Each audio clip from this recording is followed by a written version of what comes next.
Hello and welcome to a brand new episode of the Daily Debate. My name is Ahmed Nader, and today we'll be focusing on the second day of the second edition of the World Youth Forum, which is currently taking place in Sharm El-Sheik, the Red Sea resort city, in the participation and under the auspices of President Abdel Fattah al-Sisi. On the second day of the second edition of the World Youth Forum, it focused in a number of sessions on the process of rebuilding societies and rebuilding states following conflicts and wars. And of course, the Agenda for Africa 2063, a plan for Africa over the upcoming 40 or 50 years, the Africa that we want. And in another session, the process of sustaining peace and establishing peace by the world leaders was discussed by the youth from all over the world at the World Youth Forum in Sharm El-Sheik. To be speaking more about those sessions and more, I'm honored to be having with me in the studio today Mrs. Shireen Alam, the head of an institution for the entrepreneurship and the supporting youth. Thank you very much for being with us today. Thank you.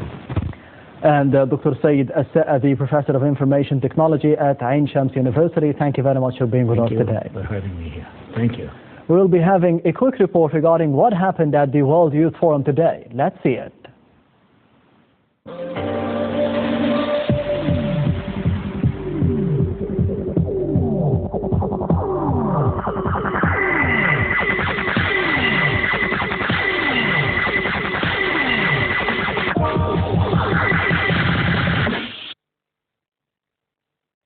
President Abdel Fattah al-Sisi opened on Saturday the World Youth Forum for the second year in a row at the new hall of the International Congress Center in Sharm El-Sheik in the presence of 6,000 young people from all over the world.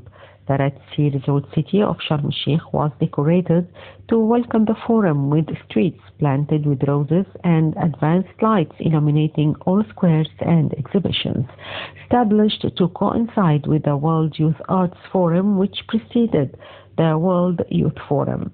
The first day of sessions started with a range of topics, starting with the role of world youth in world peace and sustainability.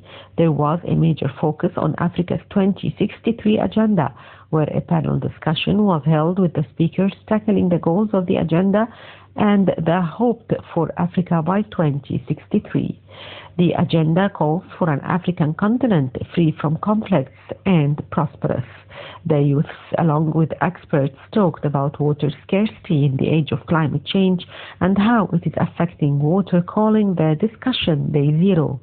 Delving on economic issues, 2 sessions were held on the emerging role of startups and entrepreneurs in the world economic order and how can youth be supported to lead economic growth afterwards.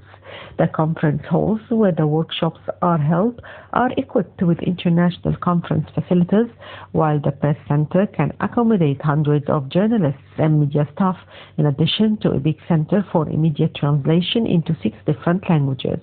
The city of Sharm El-Sheik set up marble seats and umbrellas in the streets of WYF area to provide rest stops for pedestrians.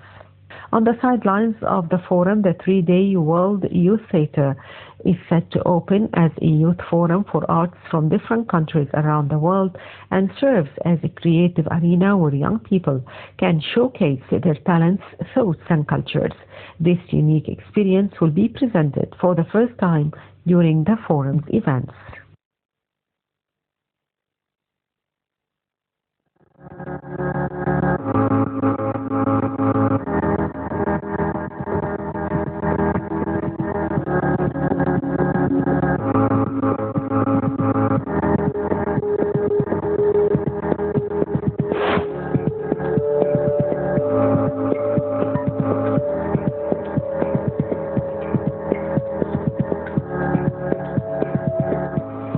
Second day, and we're still here covering the World Youth Forum for you minute by minute.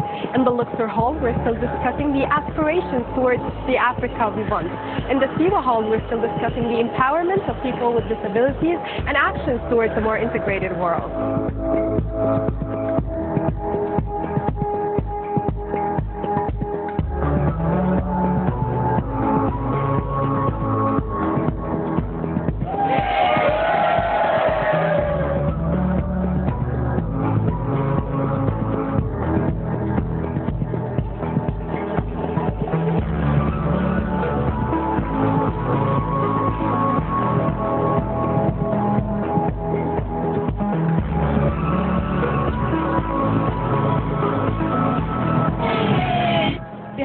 of the day is the opening of the World Youth Theatre, where various artists are coming to perform on the theatre. So stay tuned on our social media channels.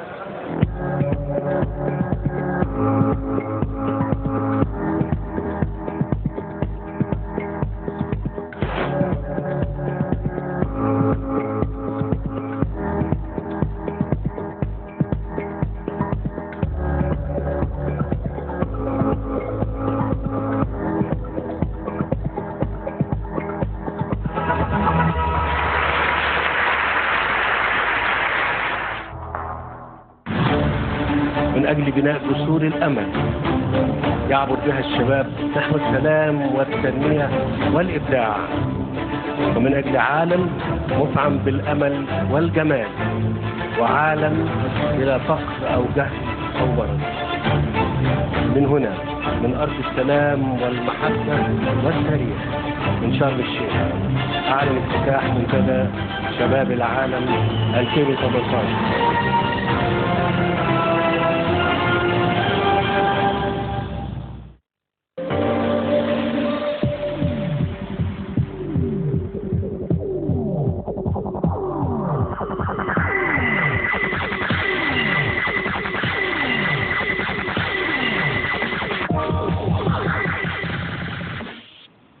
Welcome back. You're still watching the daily debate. A number of topics were discussed in the session of Sunday, the second day of course, the second edition of the World Youth Forum in Sharm El-Sheik under the auspices and in the participation of President Abdel Fattah al-Sisi. One of the main topics was rebuilding societies and rebuilding states following conflicts, and of course, most of them are in the Middle East. How did you see the statements of President Abdel Fattah al-Sisi during the session regarding the importance or the fact that he stressed the importance of the freedom of speech, the freedom of beliefs for every citizen all around the world? How do you see that? Hello once again. Yeah, thank you once again. Really, I see this, it's a very good point, a psychological point. And after all these conflicts and what happened here of damage for people and the human, even, and he was talking, for example, about Syria. This was an example about Syrian people, and he said that we need here to take care of these people till they will recover, especially not only for the materialistic things. I mean, he was giving an example about the oil and gas and how much it costs and from where the resources they are going to let them live as normal as possible. Yeah. And at the same time, he talked about the human being himself, how he has been affected psychologically by that kind of war and all that stresses. It takes time. So I would say here, one of the main things just to discharge and to get rid of what kind of, frustration, disappointment, depression in some cases, or psychological effects, we need here to work all together. And the beginning of this, we'll have to talk, we'll have to communicate, we'll have to express our ideas to discharge. That's what I'm seeing this point, yes. Yes, rebuilding states and rebuilding the human fabric, as Dr. Said said, more specifically in Syria, as President al-Sisi said today. How do you see the importance of the mechanisms to be rebuilding countries, rebuilding the states, rebuilding nations following conflicts as the ones that we do see in the Middle East now?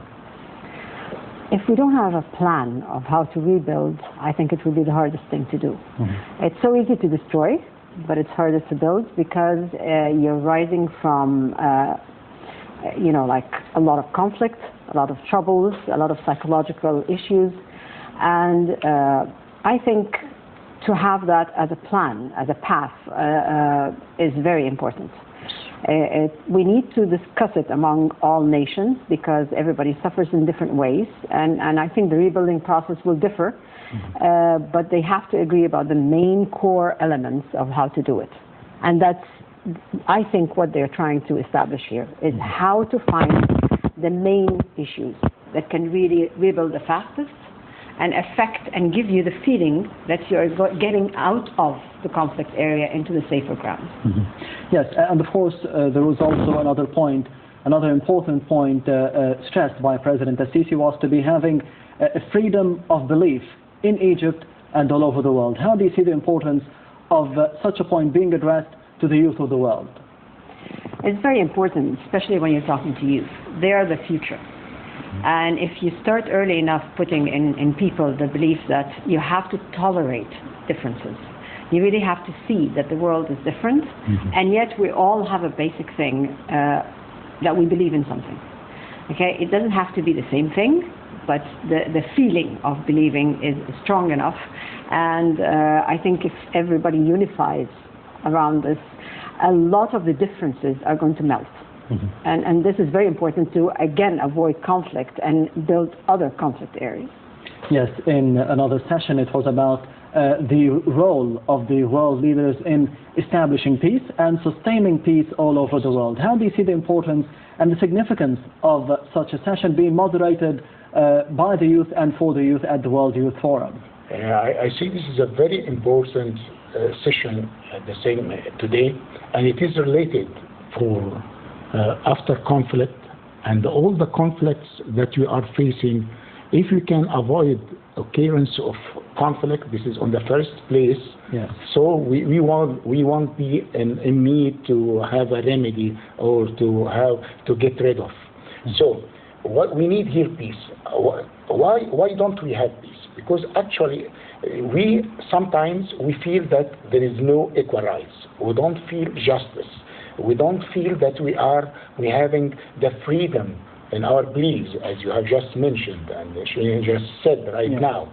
If we are perceiving something in different way, in this case we'll feel that we are stressed, we are in a bad situation, we are suppressed, and that's here the violence is coming from the youth or the upcoming generation. That's why we keep always saying the revolution, it's not because of injustice, but feeling injustice. And that's why we are concentrating here upon how to communicate with each other. And they talked about communication. And if we are going to communicate and express our ideas and change, this one will be able, in a way, to have peace, because we are avoiding conflict in general. And it's not only enough that you will have here peace, but you will have to sustain this peace. And he mentioned something which I do believe in it. He said that you will have to have, on the first, he's talking about here leaders or rulers. Yes. He says that ruler, he has to have here vision on the first place. And when he has vision, he is going to work on it. But it's not enough to have a vision, but you will have to have a perception, a right perception, how to see things. In this case, you will be able to direct and take all your nation or the state with you. This is one of the main points. Yes, we did see during the report of the second day of the event that there was a session for the people with disabilities all over the world and how to be integrating them in the societies. How do you see the significance of such a session? It's highly significant, and I think it's coming in the right time, if not late, but at least at the right time, because definitely people with disabilities can contribute so much to our society. They are not a burden. Yes. They are actually great contributors. They have skills, they are exactly the same, and they should be given the chance to be able to participate and be part of our society and be beneficial to the growth and development of any country. So it is very important, and I think the sessions are vital to make them feel included and to make society see them as very effective people. Yes, one of the main events that took place on the sidelines of the World Youth Forum on Friday was the inauguration by President Abdel-Fattah al-Sisi of the World Youth Theatre for the people from all over the world, for the youth from all over the world to be showcasing their talents and cultures. How do you see such a step? Yes. Actually, here we are talking about here youth. We look different colors, but at the end of the day, here this is complementing each other. Yes. The core here that all we are human. We are concentrating upon humanity. Even you are talking about disability or special needs or whatever, we don't want to discriminate between people that they can do. We all have disabilities. Yes, sometimes it doesn't mean that we have a handicap or hearing or vision or blindness, whatever, but we shouldn't deal with anyone. We should refuse discrimination. So if we get and collect all these youth and let them communicate and talk with each other, the barriers between the different nations and the nationalities and believers and everything, this will be vanished. And he concentrated, and we are concentrating about the freedom of belief, that I'm coming back to the same point. Yes. And even he mentioned that it took quite long time for Egypt here to have the law of building churches. And we finished. It's not only saying, we are practicing our preaching, we are walking our talk, as we say. So it's not only saying, we'll have to do what we are saying and let the others feel it. Otherwise, they won't be convinced with it. And he said that for every new community or any new place, like a new capital, administrative, there is a church beside the mosque itself. And at the same time, he said, if we have Jewish here, we would take care and find temples for them. And even it's not only for believers, even if they are not believers, because there is no differentiation. We have the freedom to think, to believe, to live, and we'll feel all together we are one thing. And that's here the basic, or this is the basis, the foundation of that Just Use Forum that we are talking about. And I think the message is quite clear for the youth. And you can find all these youth from different countries, different colors, different culture, different, yes. and they are dealing with each other in love, enthusiastic, and communicating with each other, just watching what's yes, going on. And from freedom of expression and the freedom of beliefs, we'll be switching to Africa, the Agenda 2063, the Africa that we want in the participation of President Abdel Fattah al-Sisi. I'm honored to be having with me over the phone straight away Ambassador Ahmed Haggag, the former deputy of the General Secretary of the African Unity Organization. Mr. Ambassador, thank you very much for being with us today on the Daily Debate. Thank you. How do you see the importance of such a session entitled the Agenda 2063 for Africa, the Africa that we want? Agenda 2063 is a major framework which the African Union has declared for the work in the future decades.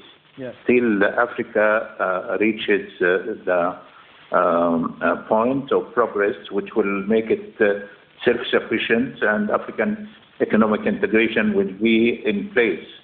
I think in view of the high percentage of African youth taking part in Sharm El-Sheik conference, it was very apparent that African issues will take a prominent part in the discussion among the participants, which included high officials and many participants all over the world.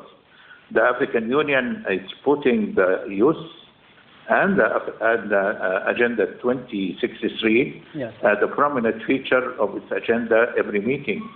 And I think that this conference will be part of the discussion of the summit conference, which will be presided by the President Sisi during the whole next year.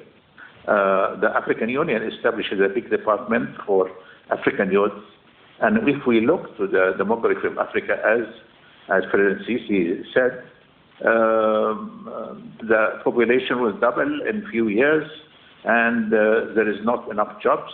So in view of the economic opportunities in many African countries, they will be forced to look outside Africa for seeking a project. Yes. Here comes the role of developed countries like Germany in order to assist Africa to find or create new jobs.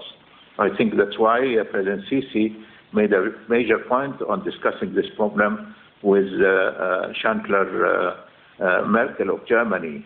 And she promised that Germany will lend its support for African economic progress and she will persuade the other parties, countries in the European Union to do so.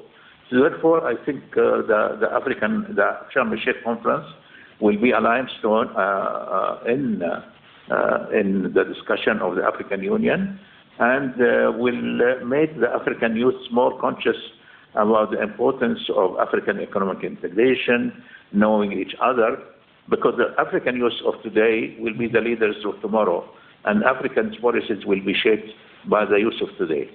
Yes, the agenda wants an Africa that is prosperous, developed, and of course without a conflict by the upcoming 50 or 40 years. How do you see the potential recommendations to be achieving those goals? I think it was mentioned by President Sisi, the role of women in development in Africa, which is very important.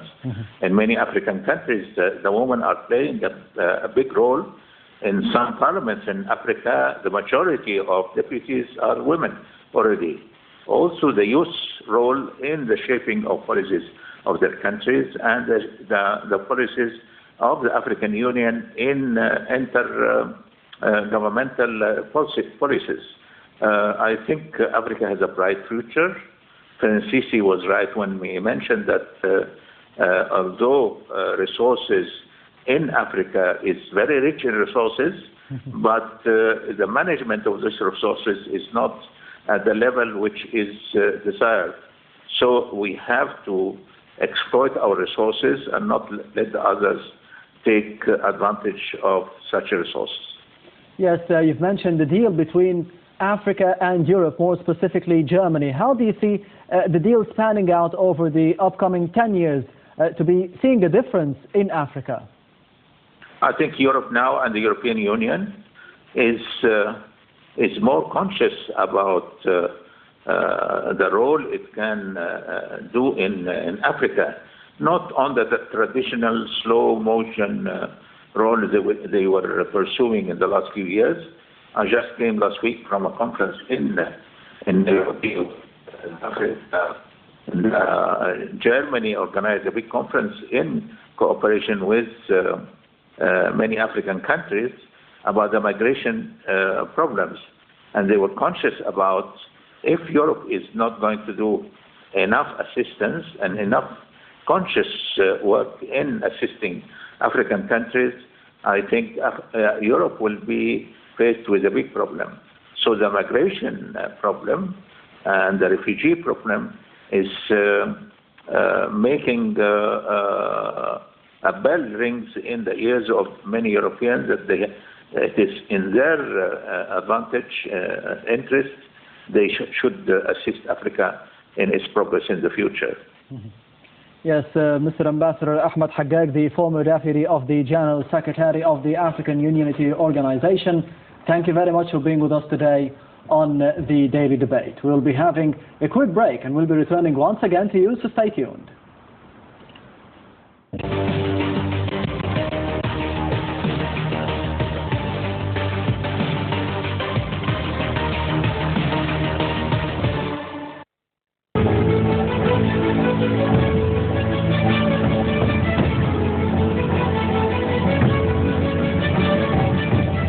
شباب مصر الممتلئ حماسا ووعيا والذي تأصلت فيه شخصية وطنه بالأعمدة السبعة للحضارة.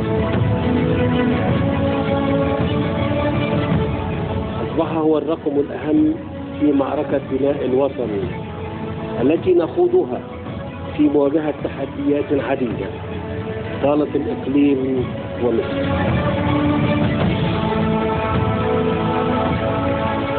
بينما تعصف هذه التحديات بدول وحضارات من حولنا، أصبحت مصر هي الرقم الصحيح في المعادلة الإقليمية والدولية الساعية لإيجاد حلول واقعية لهذه النزاعات والصراعات.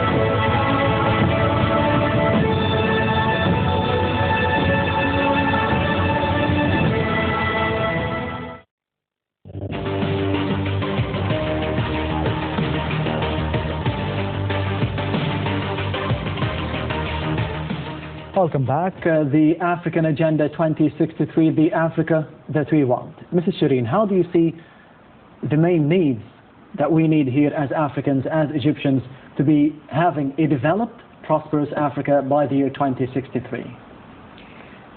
We need first to look to our future like a common future, because I think that's a challenge. We always look at it in a way in separate countries. So the first thing is just to look at it in a consolidated format and to think of how to utilize all the resources that are found on the ground, because we are a rich continent. We have mostly everything among all the countries in the continent, but we have, I think we need more collaboration, more ideas and policies on how to really integrate, and I think it's already started by building the roads. I think it started a couple of years back already, that we build the roads that take us from, for example, from Cairo all the way to the end of the continent. And this by itself makes it much easier to see a future where we are connected. The connectivity is very important, whether physically or, again, using technology, because that makes the distances melt. I think trade is another way of thinking of how to really link the continent, because we don't have a lot of trade. Usually Africa looks for trade to Europe, and that's one of the things that we need to consider doing, because again, between the countries there's a lot to exchange and a lot to build. The economies between those countries can be really boosted if this is done. We are a rich continent. How do you see the availability or the possibility that the Agenda 2063 will be achieved fully? Yes. I'll come back to the statement that we are rich and we have a very good resources, but we are not mismanaging this one. Really we have, and we are complementing each other. And they mentioned here a figure about how rich we are. But the point here, we cannot do that without planning, or in other words, have a common vision, sit together, put the vision for Africa, and then from that, set here our strategic goals that we would like to do, and from this we'll have to plan, organize, lead, and control. This is the four main functions for management, as we know. If we are everyone is going to work by himself in a separate or isolated islands, we will never reach our goals. But the point that which is quite good, here when we are going to talk about the resources, we are not talking about only oil, gas, and the human minerals. Resources as well. The human resource, as we know, is one of the main resources or assets that we'll have to take care of. Here, for the discrepancies and for the varieties of Africans in our content, here we can complement each other. We can have a comprehensive, plan for doing this.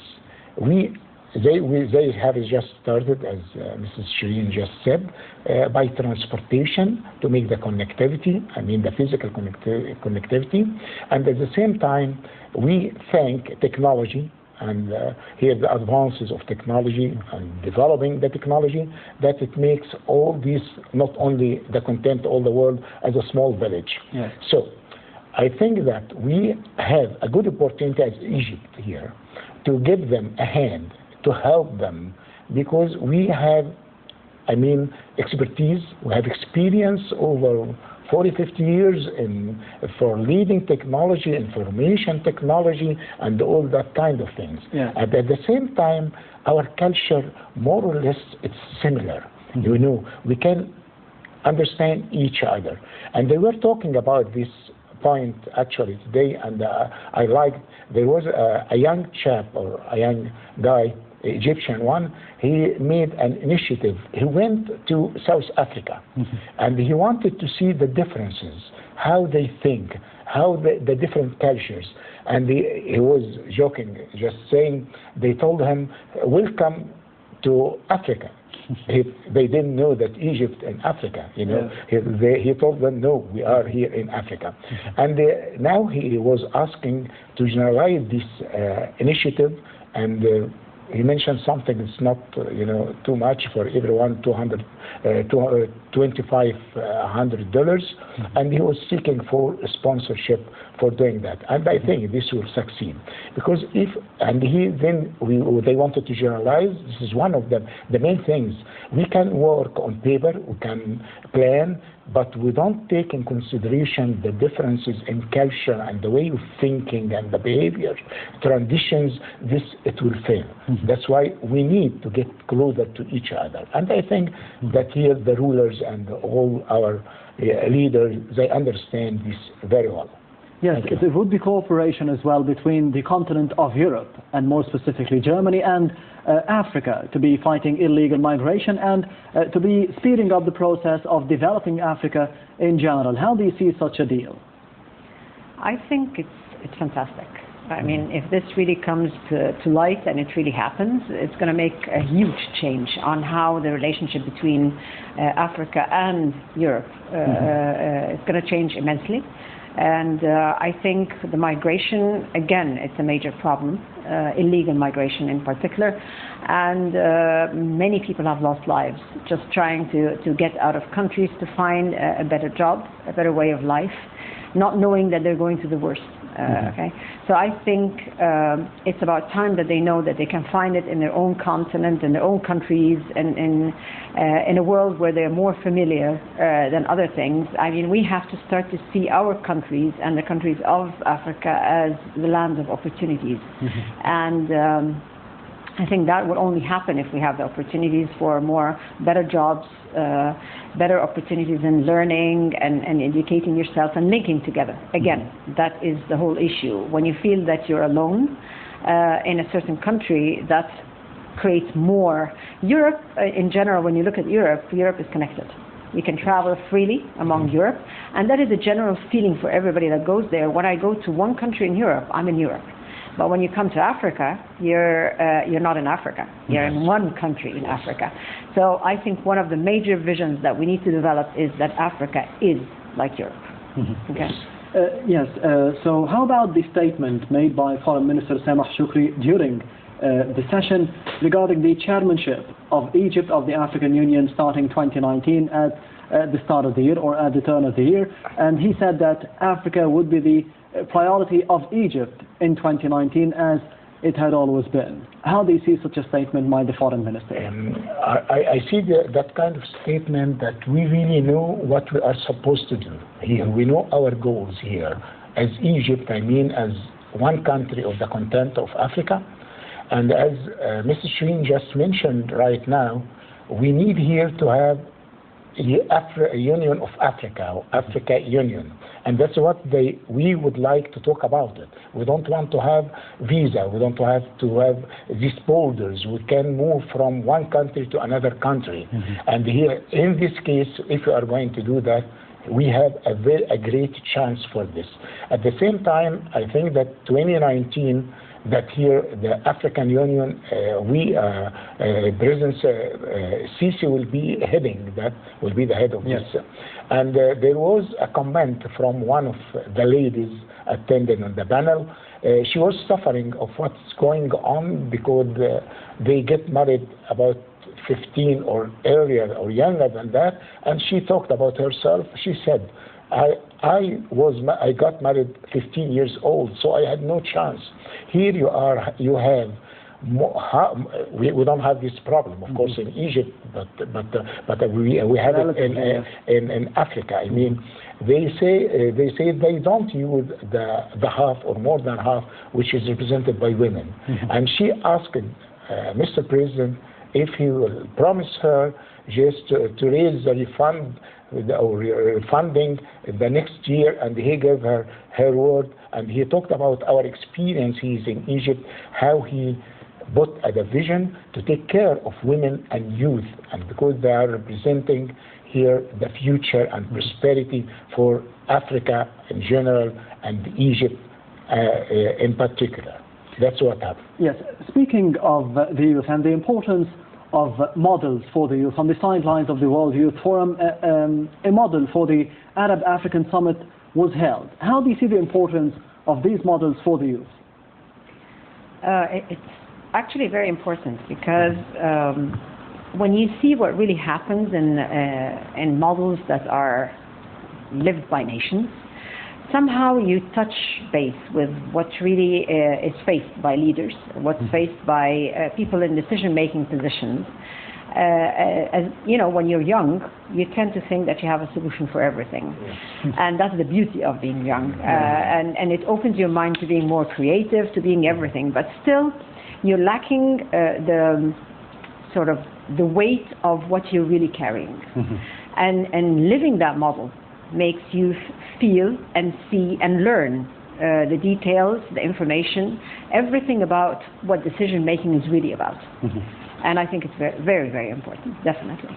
Yes, another important session was held on the second day of the event was the role of the digital world and the competition between the digital world and the actual world. How do you see this comparison? Actually, we have no choice about this. Digital world is coming. You know, there is no way to avoid this. Either we want or not. I mean, for everyone in the universe and so. Yes. Here, digital world already started. You know, and you can give some examples about this. For example, here, when they are talking about these automated vehicles, about your airplanes, about your display glasses, about different things, about robots. Yeah. This is an artificial intelligence robots, and how we are going to use even what we call it here VR and AR. I can come back to these 2 points, yes, virtual reality and the augmented reality. Yes. The environment is changing around us. And at the same time, if we are not going to take this opportunity and to make use of this chance, we'll be lagging, you know, we'll live there. And we don't want to be consumers. We keep telling that. We'd like to have a role. We'll have to participate, and we have expertise in this area. We have history in leading technology, especially in digital world that we are talking about. And I think that we have, this is an advantage, or this is an age, I mean, or this is a good point, a privilege for Egypt in particular within the content of Africa, so we can help them. We can make that kind of innovations which is suitable for the content of Africa. Because actually, as we keep always saying, we have to think internationally and apply locally. And here the content, it has its nature and tradition and the way of thinking, and it's not easy. I mean, for others, even for Europe, when they come, they have that kind of conflict, and they teach them and train them before coming to that country. We have a very good chance for digital world here. I mean, this is good opportunity for youth, for women, for everything, and this is coming. We'll have to prepare ourselves, starting with the vision and the strategic planning, strategic management, and preparing our youth for having here the lead of that. And it will be win-win situation. I mean, it will be a good chance that we are improving here our capabilities, and we keep always saying, and at the same time we are giving a hand and helping the others. And we keep always saying that technology development, it affects strategic security, yes, and state stability. This is a rule. We'll have to take care of this. It's not only for the technology development or sustainable development of technology. I mean, generally technology, I don't talk about only infotech or information technology, yes, but this will give you here the power that you will have. You can control your national security, and you will have the same here, the stability of your state, and vice versa. When you have here national security and the stability of the state, it will lead to developing more and more of the technology. Yes. That's the way that I'm seeing this. Yes, the digital world, the cyber world, the virtual world. Do you think that it is already controlling the actual world, or is it an inevitable step? I think it's switched on and off by a human being. It can control your whole world if you allow it, but you still have the choice. But you still have the choice, exactly. So I mean, it can. If you all the time you're sitting there on your WhatsApp and on your you know, Facebook and social media, you're controlled. You're definitely living in a virtual world. But if you just use it for the proper times and places and things, then you are in control instead of it being in control for you. So I think the beauty of it is that it gives you a tool where you can move around away from boundaries. Would we lose this choice in the future? Would we have to use technology to be able to live? I think we'll have to use technology, but you still have the choice not to use it, but when to use it. Okay, but I think you will not have a choice not to use it, because everything is becoming, you know, digitalized somehow. Even the way you, I mean, years back when you were talking about, you know, faxes and telexes and things, you feel like you're ancient when you're talking about it now. But I mean, now it's just you take a picture of it and it's in seconds it's somewhere else. The beauty of technology, if you look at it, it's speed. Okay, it can make you speed up a lot of things that used to take forever. That's the good side of it. So I think we always have to keep it on its good side. and try to control the bad sides that really can control us. But I think as long as we have that balance, it's going to be really good. Yes. The theme of the World Youth Forum for this year is all about the 7 pillars of the Egyptian identity, a book by Dr. Milad Hanna. How do you see the significance of the choice of this book, of this theme? Yes, I think this is a very smart choice, you know, because it gives different dimensions for the different pillars. We say the following, that here we are a mixture of these Coptics, Islamic, Mediterranean, Pharaonic, and so we are a mixture. Actually, every one of us, we were just talking even before the episode here with my friend Mrs. Shireen, and we're talking that we are raised up. Here we are a mixture, the way that we are seeing things, perceiving things, events, and so on. So what happened here for Egypt by choosing this, that we have different cultures, everything deep inside us. From one point of view that we are very wealthy. We are wealthy here, this is good. Culturally. Culture, and yes, of course, and hopefully something in general. This is one point. At the same time, we look from different perspective that we say here there is no differentiation here between different beliefs, different colors, different cultures, different history, different. We are all belonging to humanity, and this is the choice of that. That here we are different colors, but we are one. We may have different way of thinking, okay, that's good. We are complementing each other. We are helping each other. Here, the variety, this is power. I mean, you think in one way, I think in different way. If we are going to add this together, it will be more than A plus B in mathematics. A plus B, yes, it will be something, because there is here a binding as well. So this is a message and they started in a very good way about this. About the details of it wasn't the message. The message wanted to be they wanted to address this to the whole universe, that we have all to live together. We have to cooperate. We are not different. Everyone at the end, we are human beings. And actually, I can tell that from my different traveling. I mean, when I was young till now, there is nothing, we cannot differentiate between people. People are people. Everyone has got a good side. If you are going to make use of the best of you, but if you are going to use the worst of someone, something else. So once again, we are coming back. Who is going to control? Who is going to manage the human resources or the youth for the future?